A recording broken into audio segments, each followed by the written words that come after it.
उपमुख्यमंत्री अजित पवार हे पुणे दौऱ्यावर आहेत। अजित पवार यांच्या उपस्थितीमध्ये पुण्यामध्ये विविध बैठकांचं आयोजन करण्यात आलंय। यामध्ये पिण्यासाठी आणि शेतीसाठी उन्हाळ्यात पाण्याचं नियोजन ठरवलं जाईल। दुपारनंतर बारामती लोकसभा मतदारसंघातील भोर, मुळशी आणि खडकवासला मतदारसंघामध्ये ते कार्यकर्त्यांचे मेळावे घेणार आहेत। तसेच काही पक्षप्रवेश देखील होणार आहेत।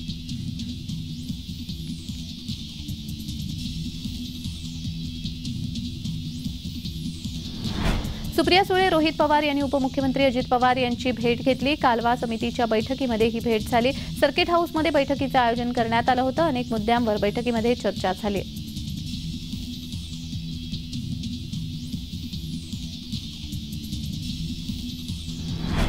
निवडणूक आयोगाकडून राष्ट्रपला तुतारी हे चिन्ह मिळालंय। निवडणूक आयोगाने राष्ट्रवादी हे नाव आणि घड्याळ हे पक्षचिन्ह अजित पवार गटाला दिल्यानंतर राष्ट्रपने हालचाली सुरू केल्या। दरम्यान तुतारी चिन्ह मिळाल्यानंतर पक्षाचा रायगडावर भव्य असा लॉन्चिंग सोहळा होणार आहे। या भव्य कार्यक्रमाच्या माध्यमातून लोकसभा निवडणुकीचं रणशिंग फुंकणार आहे। नवचिन्ह आणि पक्षाचं नाव मिळाल्यानंतर शरद पवार लोकसभा निवडणुकीसाठी रणशिंग फुंकणार आहेत।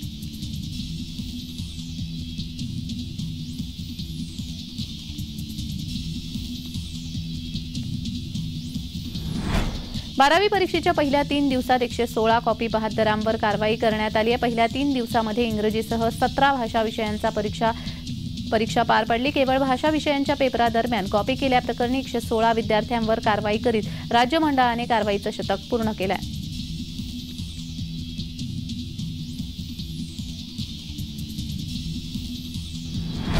मंत्री छगन भुजबळ यांचा मनमाड आणि येवला दौरा आयोजित करण्यात आलाय। मनमाडमध्ये 2 दिवसांपूर्वी काही मराठा आंदोलकांनी पंकज भुजबळ यांची गाडी अडवण्याचा प्रयत्न केला होता। याच पार्श्वभूमीवर आजच्या भुजबळ यांच्या दौऱ्याकडे लक्ष आहे। मनोज जरांगे यांनी देखील रास्ता रोको आंदोलन करण्याचं आवाहन केलं आहे।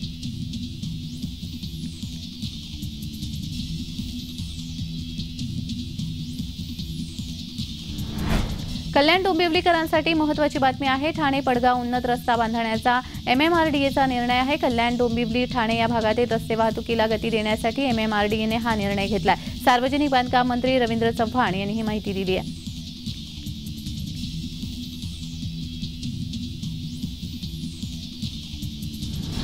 नाशिकमधील पंचवटी परिसरामध्ये असलेल्या जुन्या वाड्याला आग लागल्याची घटना घडली आहे। आगीमध्ये जीवितहानी झाली नसली तरी वाडा जळाल्याने मोठी वित्तहानी झाली आहे। आगीत वाडा जळून खाक झालाय। आगीवर नियंत्रण मिळवण्यात अग्निशमन दलाच्या जवानांना यश आलंय।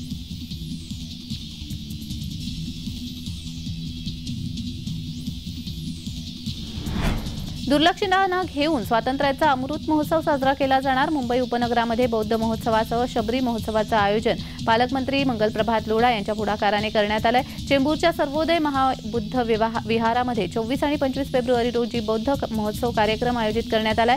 महाराष्ट्राच्या इतिहासामध्ये पहिल्यांदाच बौद्ध महोत्सवाचं आयोजन करण्यात आलंय। तर विशेष अतिथी म्हणून केंद्रीय मंत्री रामदास आठवले हजर राहणार आहेत। परिसंवाद, भीमगीत स्पर्धा, संविधान रॅलीसह धम्मपद, भीमगीतांसह विविध सांस्कृतिक कार्यक्रमांची मेजवानी मिळणार आहे।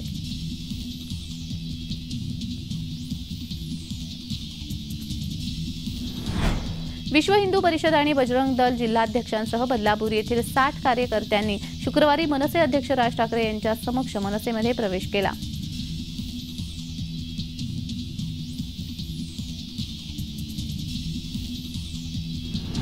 मनसे अध्यक्ष राज ठाकरे यांच्या शनिवारी डोंबिवली दौऱ्यावर आहेत। राज ठाकरे अनेक कार्यक्रमांना उपस्थित राहणार आहेत। त्यानंतर कार्यकर्त्यांसोबत आढावा बैठक घेतील। त्यानंतर पक्षप्रवेशाचा कार्यक्रम देखील पार पडणार आहे।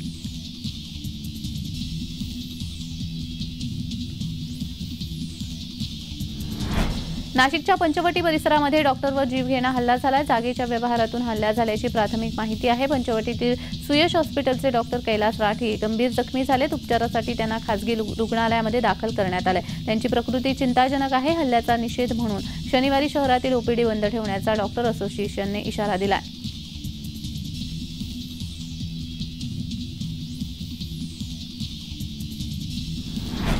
राज्यभरात परीक्षार्थ्यांना कोणतीही अडचण येऊ न देता 24 फेब्रुवारीला सकाळी 11 ते 1 वाजेपर्यंत रास्ता रोको आंदोलन केलं जाणार आहे। त्यानंतर रास्ता रोकोचे रूपांतर हे शहरी ग्रामीण भागामध्ये धरणे आंदोलनामध्ये करावे असं आवाहन मराठा आरक्षण आंदोलनाचे नेते मनोज जरांगे यांनी शुक्रवारी माध्यमांशी बोलताना दिले। 25 फेब्रुवारीला आंतरवाली सराठी येथे समाजाची बैठक घेऊन पुढील दिशा ठरवणार असल्याचं देखील जरांगे म्हणाले।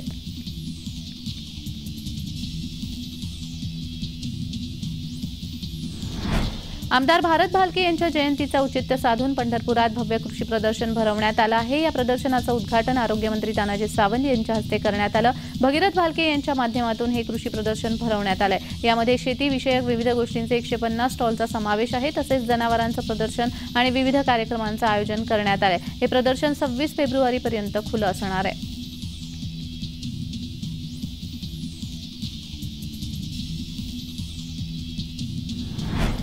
संत गुरु रविदास यांच्या 647व्या जयंती सोहळ्यानिमित्त पंतप्रधान नरेंद्र मोदी यांनी शुक्रवारी वाराणसी येथे संत रविदासांच्या पुतळ्याचं अनावरण केलं। तसेच संत गुरु रविदास यांच्या जन्मस्थळाला भेट दिली। त्यांच्यासोबत मुख्यमंत्री योगी आदित्यनाथही उपस्थित होते।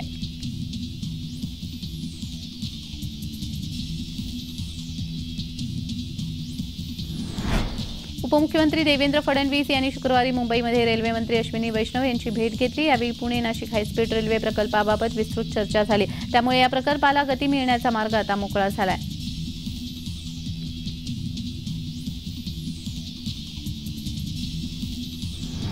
नाशिक जिल्हा परिषदेच्या वतीने जिल्हा ग्रामीण विकास योजना आणि मालेगाव पंचायत समिती यांच्या संयुक्त विद्यमाने घरकुल लाभार्थी मेळावा आयोजित करण्यात आला होता। यावेळी पालकमंत्री दादा भुसे यांच्या हस्ते लाभार्थ्यांना आवास योजनेच्या घरकुल बांधणी मंजुरीचे वाटप करण्यात आले।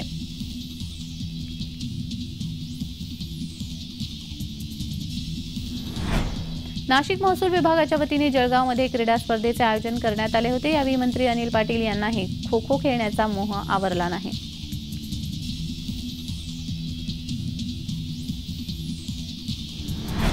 म्हाडाच्या कोकण मंडळाच्या 5311 घरांच्या सोडतीचा निकाल शनिवारी 24 फेब्रुवारी 2024 रोजी जाहीर होणार आहे। सोडतीचा निकाल जाहीर करण्याची प्रक्रिया सकाळी 10 वाजल्यापासून ठाणे येथील राम गणेश गडकरी रंगायतदार नाट्यगृहात सुरू होणार आहे।